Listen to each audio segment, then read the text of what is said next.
Alttan mı açıyor? Evet. Ben 10 dakikada bir kapatıyorum.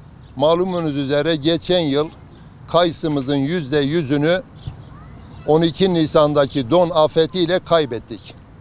Üreticimiz büyük bir özveriyle çalışarak bu ağaçların geri toparlanması için, bu yıl meyve verebilmeleri için hükümetin de vermiş olduğu destekle beraber herkes ağaçlarına daha destekleyici gübreler, ilaçlar kullanarak, suyunu zamanında vererek ağaçlarını toparlandı. Buna rağmen yine de bu sene rekoltemiz düşük kaldı. Neden? Çünkü geçen yılki don afetinden kalan hasar ve aynı zamanda bu yıl çiçeklenme dönemindeki çok olan yağışlardan dolayı kayısı rekoltemiz yaklaşık 67 bin ton diye biz rekolte komisyonu olarak açıklamış bulunduk. Değerli arkadaşlar, şimdi üretici üretiyor, üretici güneşin alnında yanıyor. Üretici varını yoğunu bu kayısı bahçelerine harcıyor, emek veriyor, hasat ediyor, çekirdeğini çıkarıyor, satacağı zamana geldiği zaman işte mesele orada ipler kopmaya başlıyor. Değerli arkadaşlar, şu anda kayısı üreticimiz işçilerini çalıştırdı, kayısısının hasadını yaptı. Şimdi kayısısını bir kısmını satıp işçinin ücretini verecek ama maalesef Malatya'mızdaki 5 tane ihracatçı tedarikçilere kayısıyı almayın diye talimat veriyor. Şimdi ben burada hükümet, devlet yetkililerine sesleniyorum.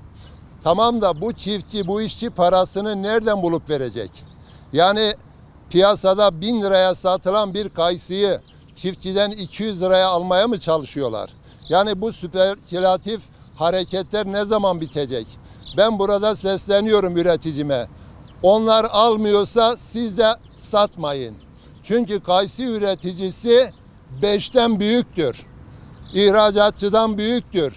Eğer biz ürünümüz olduktan sonra bizim ihracatçımız, bizim ticaretçimiz Bağdat'tan gelir. Bu kayısıyı tüm dünya yiyecek.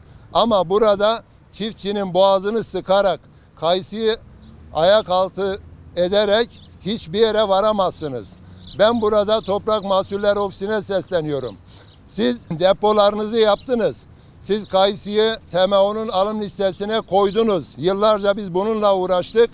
İşte meydan, bugün TMO gelsin, bu ürünü alsın, bizi bu 5 tane ihracatçının elinde bu çiftçiyi ezdirmesin, kurtarsın diyoruz. Gerçekten artık yeter. Üretirsiniz, satamazsınız. Üretmezsiniz, kıtlık yaşarsınız. Piyasa dalgalanır. Yani bugün ne olmuş ki bugün tedarikçiler, ihracatçılar bize kayısı almayın diyorlar. Böyle bir şey olabilir mi?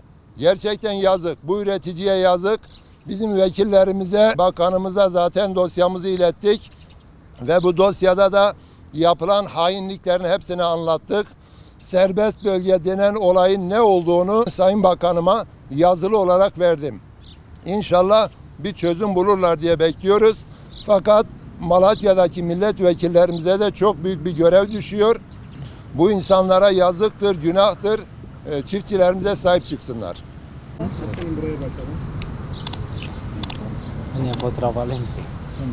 Senin